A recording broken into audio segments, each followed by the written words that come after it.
ораза тәрбие. Дұрыс қой. Маған бір азамат айтып еді, бір кісілер, сіз біздің бастығымызды айтып ораза ұстатыпсыз ғой, өзі сөйтіп айтыпты. Мені сол Нұрлан имам айтып ораза ұстайтын болдым деп. Содан ұстапты дейді, маған келіп сол азаматтар айтады, рахмет ұстатқаныңызға дейді. Неге десем, бастығымыз боғау сөз көп сөйлейтін еді, енді осыдан кейін қойыпты дейді Рамазанда. Көрдіңіз бе, өзгеріс бар. Тура сол сияқты адам бір жаман бейәдебі болса, ол оны тастайды. Бір ғана бір әдепті тастайды. Әшейінде темекі шегетін бөлмеден шықпайтын адамдар күндіз кірмейтін болады. Сауда саттыққа, енді темекі сататындардың ғана саудасы, арақ сататындардың саудасы төмендемесе, қалғандардың саудасы жүріп ақ тұрады.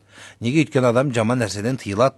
Сондықтан ораза адамды шын мәнінде тәрбиелеуші дүние. Сондықтан айтпақ болғанымыз, ораза ұстау керек.